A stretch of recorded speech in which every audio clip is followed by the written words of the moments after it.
நல்லா இல்ல. நல்லா இல்ல ரோலன் சார், நல்லா இல்ல. விசுவாசம் பாதி, விவேகம் பாதி.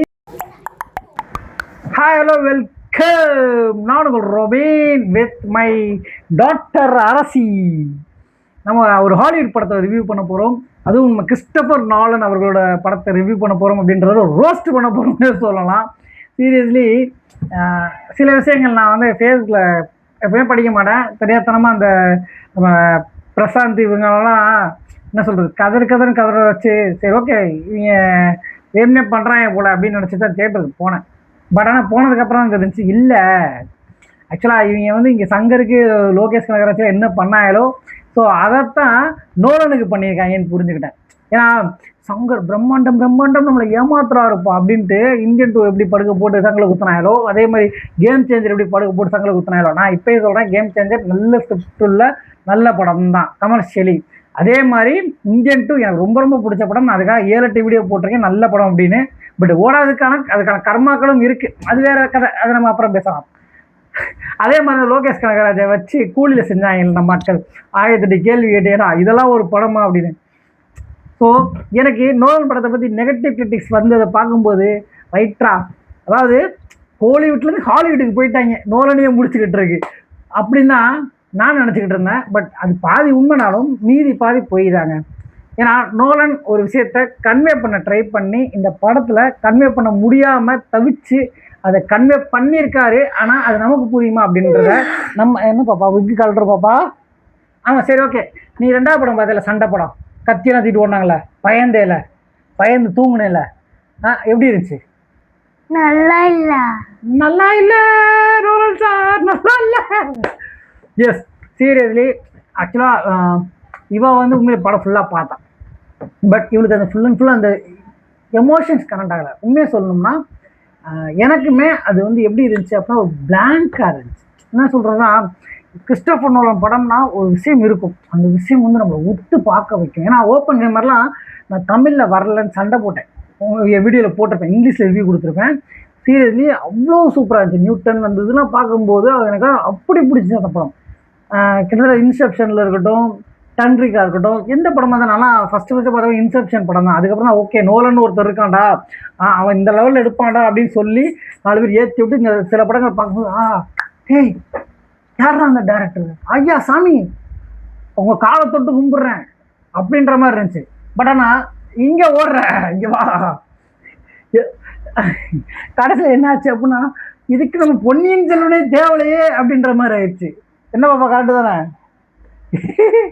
பொன்னியின் செல்வன் படம் பார்த்தே தானே நீ? மறந்துட்டேன், ஞாபகம் வச்சிருக்க மாட்டேன். எஸ், ஸோ அரசி வந்து கிட்டத்தட்ட என்ன சொல்கிறது 2 படம். ஏன்னா அவங்க அம்மா இங்கே இல்லை, ஸோ வேறு வழியில் இன்றைக்கி மேனேஜ் பண்ணி ஆகணும், மேட்ச் தான் ஆகணும், மேனேஜ் பண்ணி தான் ஆகணும். ஸோ மேனேஜ் பண்ணும்போது நான் எதிர்பார்க்கல. உண்மையிலேயே என் நண்பன் அருணை கூப்பிட்டேன், அந்த பயவுல வரல.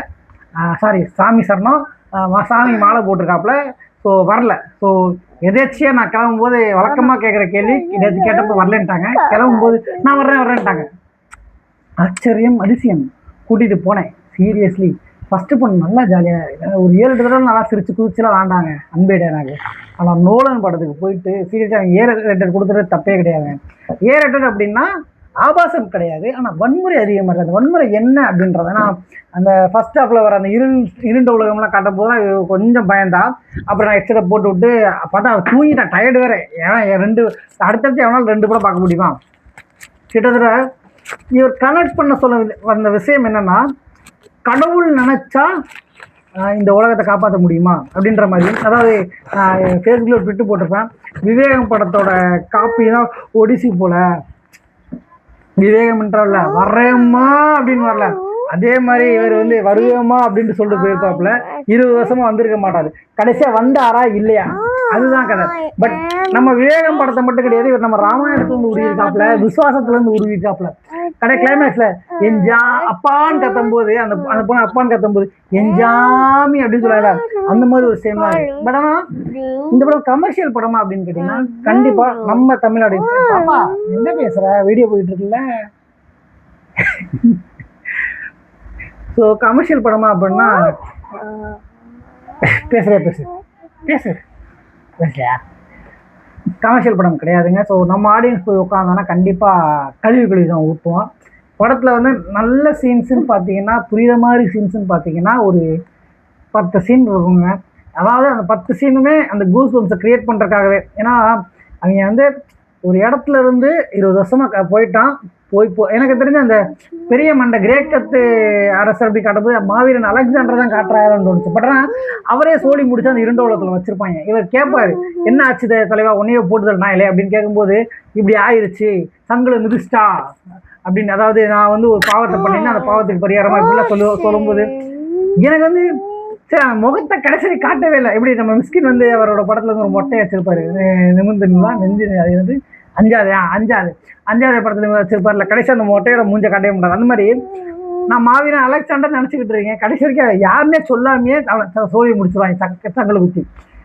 அந்த மாதிரி படத்துல வந்து என்னமோ ட்ரை பண்ணியிருக்காப்புல ஒரு வேலை.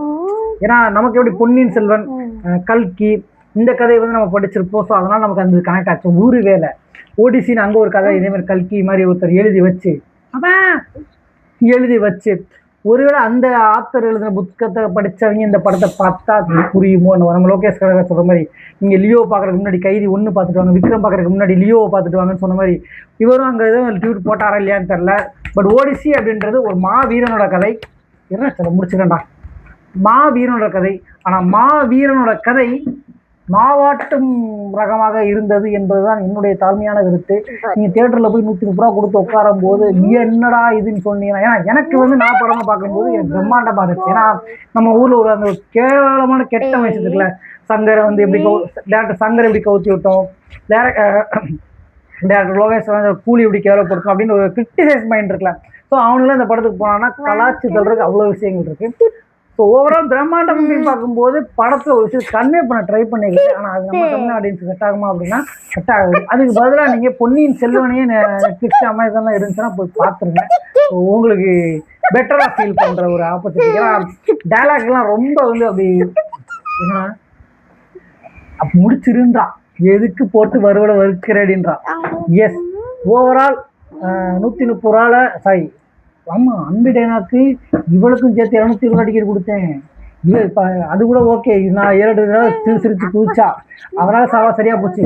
நோலன் படத்துக்கு ஒண்ணுமே பண்ணல, பயந்துட்டு ஏதோ தூங்கி எழுந்துச்சு அப்பா வீட்டுக்கு போலாம் கூப்பிட்டே இருந்தாங்க. செகண்ட் ஹாஃப்ல நான் அந்த மாஸ் சீனுக்காக வெயிட் பண்றேன். என் ஜாமி அப்படின்ற, அதாவது அதான் சொல்றேன், விசுவாசம் பாதி விவேகம் பாதி ராமாயணம் மீதி. ஸோ இதுதான் நம்ம நோலன் கிண்டி இருக்க ஓடிசி. ஸோ படத்தை நீங்கள் போகணும் அப்படின்னா சிந்திச்சுட்டு உங்களால் சரிசிக்க முடியும், சமாளிக்க முடியும், பொறுமையாக தாங்க முடியும், ரசிக்க முடியும் அப்படின்னா தாராளமாக போங்க. But at my point of view நோலனுக்கு இது அவரோட படமே இல்லைங்க. சீரியஸ்லி இதுக்கு முன்னாடி அவங்க ஓப்பன் இருந்து எல்லா படமும் பார்த்துருக்கேன். எல்லா படமும் ஒரு பாதி படமாக பார்த்துருப்பேன். ஸோ இது அவரோட பீஸ் ஆஃப் கேக் கிடையாது, எங்கேயோ மிஸ் பண்ணுறாரு. ஏன்னா அந்த ஒரு சீன் இருக்குல்ல, அந்த ஒரு சீன் அந்த குதிரைக்குள்ள இருக்க அந்த ஒரு சீன் ட்ராய் அப்படின்னு ஒரு சீன் வருது. அந்த ஒரு விஷயத்த அவர் மெனக்கெட்டு நல்லா பண்ணியிருந்தாலே இன்னும் சூப்பராக இருக்குமா. அதுல அந்த வீரன் என்ன ஆகுறான், அந்த வீரனுக்கு பின்னாடியான வாழ்க்கை என்ன ஆகுது, அவன் வீரர்கள் எப்படி கடந்து போறான், வீரர்களுக்கான எப்படி மதிப்பு சேர்றான், இப்படின்ற விஷயங்களை டீட்டெயில்டாக சொல்லியிருக்கலாமோ அப்படின்னு தோணுது. ஏன்னா ஒரு பிரம்மாண்டம், ஆச்சரியம், அபரிவிதமான ஒரு பயணம், அந்த பயணத்தில் அவங்க என்னெல்லாம் சந்திக்கிறாங்க அப்படின்றதெல்லாம் காட்டும்போது நம்ம ஆடியன்ஸ் வந்து அந்தளவுக்கு ரசிக்கிற தன்மை இருக்குன்னு நான் நம்புகிறேன். ஆனால் அது ஆல்ரெடி பொன்னியின் செல்வன் நம்ம பார்த்தாச்சு. ஸோ இந்த படத்தில் மக்கள் ஏற்றுப்பாங்களா அப்படின்றது, ஏன்னா அந்தளவுக்கு பிஜிஎம்லாம் பார்க்கும்போது நல்லா தான் இருக்குனாலும் அது ஒரு ஹாலிவுட் படம். அவங்கள பொறுத்தவரை அது டாக்குமெண்ட்ரி தான் எடுப்பாங்க. ஏன்னா டாக்குமெண்ட்ரி எடுக்கும்போது ஒரு ஓடிசி எடுக்கும்போது அதுக்குள்ளே வர கதைகள் இருக்குல்ல, சூனியக்கார பொம்பளை, பேய், பூதம், பிரம்மாண்ட மனுஷன், ராட்சசன் அப்படின்னு வரும்போது இது ராஜா காலத்து கதையே கிடையாது அப்படின்றாரு. அப்போ இது வந்து ஒரு சூப்பர் ஃபிக்ஷன் ஸ்டோரியாக, சூப்பர் ஃபிக்ஷன் ஸ்டோரினா அதுக்கேற்ற மாதிரி இருக்கணும். ஆனால் சூப்பர் ஃபிக்ஷன் ஸ்டோரியில் வர்ற அந்த பூதம் கூட நார்மலாகவே பேசும், முனையும். அதே மாதிரி அந்த சூரிய பொங்கல் கூட அவங்க என்ன பண்ணாங்க தெரியுமா? நிப்பாட்டுறேன்ற. சரி ஓகே. ஆமாம், இது நான் சொல்கிறத விட உண்மையிலே நீங்கள் நோலன் அப்படிப்பட்ட கால் கிடையாதுடா, நான் படத்தை பார்க்குறேன்டா அப்படின்னு போகிறீங்கன்னா தாராளமாக போங்க. அது உங்கள் விருப்பம், உங்கள் காசு, நீங்கள் தான் சம்பாதிக்கிறீங்க. பார்த்துட்டு வந்து ஒருவேளை உங்களுக்கு பிடிச்சிருந்துச்சி, இந்த சீன்லாம் பிடிச்சிருந்துச்சி அப்படின்னா கமெண்ட்டில் சொல்லுங்கள். ஒருவேளை அந்த சீன் எனக்கு பிடிச்சிருந்துச்சா இல்லையா நானும் சொல்கிறேன், தெரிஞ்சுக்கிறேன். ஏன்னா எனக்கு படமா ஓகே 130 ரூபாய்க்கு 60 ரூபாய்க்கு தேரும். ஏன்னா என்ன சொல்ற, ட்விஸ்ட் முதற்கொண்டு எல்லாமே தெரிஞ்சிருச்சு, கிராஃபிக்ஸ் முதற்கொண்டு எல்லாமே ஒண்ணுமே இல்லாம இருக்கு, பிளாங்கா இருந்துச்சுங்க, அவ்வளவுதாங்க. ஸோ முடிச்சலாமா? முடிச்சலாமா? சரி. அப்ப சொல்றியா இந்த வீடியோ ஷேர் பண்ண சொல்லு. சரி சப்ஸ்கிரைப் பண்ண சொல்லு. சப்ஸ்கிரைப் சப்ஸ்கிரைப் பண்ணுங்க மறக்காம. ஓகே, இத்தனை உங்களோட உங்கள் ராபின், உங்கள் ராபின் பாலா. ஆமா, ராபின் பாலா. உங்கள் அரசி சொல்லு, உங்கள் சொல்லு அரசி. அரசி. நன்றி, வணக்கம், பாய்.